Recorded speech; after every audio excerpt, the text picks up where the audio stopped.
it all down for you. Yes, in the person of Subomi. Popoola, good evening, Subomi. I trust you are also having a good Friday evening. Hi, good evening. Yes, I am. Yes, I am. Thank you for having me. Glad to have you here with me. Well, as always, you get to share your thoughts on WhatsApp 0809 4440981. I'd love to know what you have, what you've experienced, how it's been like when it comes to claims. But today we're going to be talking about delay claims and what could also be the deterrent as to why you haven't received your claims as yet. And I'm going to start with documentation, because certain people don't even know that there are certain things they're supposed to do. So, Shubumi, please, what is the proper documentation and why is it so critical when filling out an insurance claim? Okay, documentation is very important. It's what helps us substantiate the claim that you had. Okay. When for any type of business, basically. So, when a customer has a claim, the onus actually lies on the customer to prove to us, with documentary evidence that they actually suffered a loss and the loss is actually genuine. Although we would carry out our investigations, but that documentation is very, very, very important. All right. That's actually good to know. Okay, so what are the must-have documents for the different types of claims? I know that there's motor, there's property, and there's also life insurance. So what exactly should I be having? Is it the same across board, or are there different things with each claim that I need to have? Okay, thank you very much. So basically, we always say in insurance that no two claims are necessarily the same. Okay. But there are some documents that are unique, that are generic, so to each line of business. Okay. But there are some that are unique to specific lines of business. So for example, the claim form, that is a generic document. So it's required for any type of claim, be it motor, property or life. The claim form is very important. So the claim form would have the basic details of the insured and the loss and things like that, with the date of loss and stuff. But there are certain documents that are specific to certain lines of business. So I'll start with motor, for example. So typically for motor, the claim form, like I said, is generic. You would provide photographs of the damaged vehicle. You'd provide an estimate of repair, because obviously you're going to either repair some of the parts that are damaged, or you're going to replace some of those parts. So the repair estimate is very, very, very important as well, as well as the driver's license of the individual driving the car. So that's, also what we use to substantiate motor claims, because we need to confirm that the person driving the car at the time, he had a driver's license, number one. He or she had a driver's license, and that driver's license is valid. Yes. Yeah, valid. Emphasis on valid driver's license. Important. So, for property, mostly photographs of the incident as well. Although for some cases like that we would still go and carry out inspections, but photographs are very important. It depends on the item that is damaged in question. If it's a building, for example, we would require things like BOQs and statements of claim to kind of estimate the total damage in monetary value. Incident reports, just kind of like stating what happened and how the fire or whatever led to the loss. In the case of like stock items, for property, we would need the stock records prior to the incident and after the incident. So what that does is to enable us ascertain the quantity that you claimed was damaged or stolen was actually damaged or stolen as a result of the incident. And lastly, for life, one of the things would need the medical certificate of the cause of death, which is known as the MCCD. We would need the death certificate as well, for things like that, just to confirm from the hospital, the person died, the individual passed away. What was the cause of the death? We just need to confirm all those details, because if people can be, very a bit funny. creative. Yeah, people can be very creative. Let's say that. So it's best, those documents are required for the substantiation of all those claims that I've just mentioned. Okay. And in the instance where it's a car that's been vandalized or like in motor insurance, right? Are there specific documents like receipts or police report that one needs to have, or is it just for formality's sake? Okay, thank you very much. For motto, especially in the case like you mentioned of vandalization or theft, the police report is very, very, very important. It's not something that can be easily overlooked, especially especially for vandalization, theft, or robbery cases or burglary cases even. Police reports is required. It's a standard requirement because when an incident occurs, whether you have insurance or not, normally you report to the police. Report it, please, yes. This incident occurred, and they would carry out their investigation and things like that. So we would need that police report. Okay. It's part of the conditions in the policies as well. Okay, that's actually good to know. So I'm glad that Lagos is listening now and wouldn't start saying, oh, okay, they didn't tell us what we need to. Well, now you're listening, you're getting everything firsthand, and, it is important. But in the instance where the customer doesn't even know what is required, how does AXA Mansard guide the customer to ensure that they submit the required paper for the claims that they are trying to get? So what we do at the point of when the claim is notified or reported to us, we, acknowledge the claim, empathize with the customer. That's very important as well. You have to empathize with the customer. Okay. They've suffered a loss, no matter how small or how big, it's a loss still.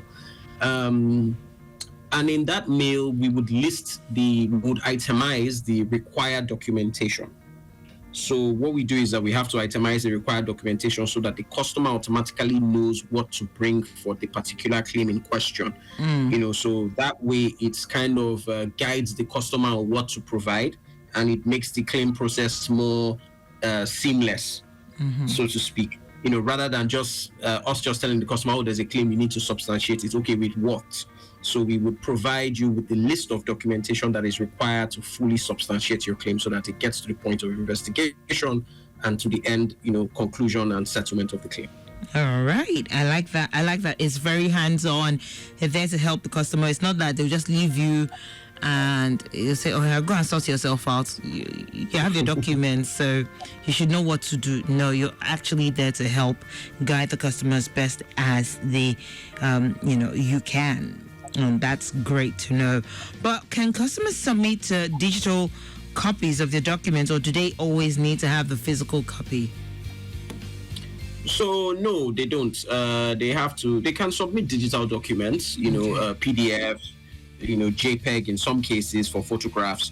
But, we accept PDF and JPEG copies of documents. Most of the customers, in fact, nowadays, most of our customers actually submit digital documents, or what we call soft copy documents, because we're trying, in the era of everybody trying to go paper, trying to reduce your footprint on the environment. So it's best to submit digital copies. It makes our own work faster, right? And it makes the customers claim easier. It's more convenient for them to submit that as opposed to printing documents and bringing hard copies to our offices. I know, right? We accept digital copies, and most of the customers do that as well.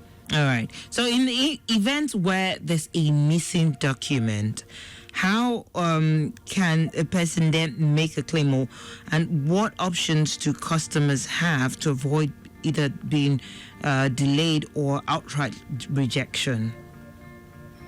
Okay, so for customers, if there is a document missing, usually would reach out to them that, okay, this particular document is required and we still haven't obtained it from you. So then, we give them that opportunity to sort of reach out to us in case they're having challenges in terms of trying to either obtain that document, or in the case of a fire, for example, maybe the particular document was consumed by fire. There will be ways around it. And it's also, what we also do sometimes is to look at the kind of document in question.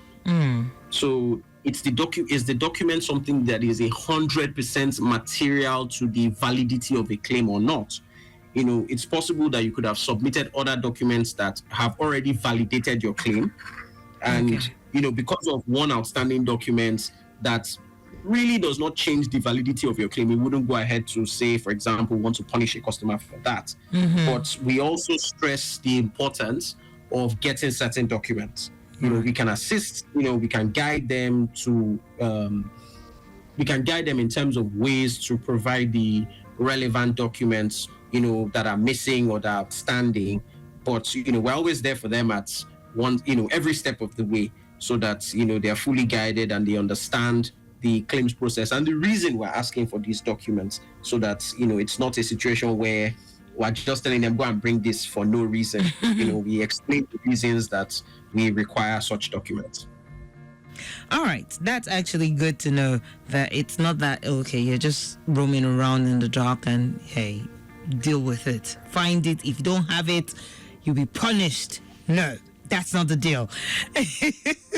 But I know that in your line of duty, right, there are times where, certain customers don't have or omit certain documents. So what is the most common document that customers either omit from their filing process?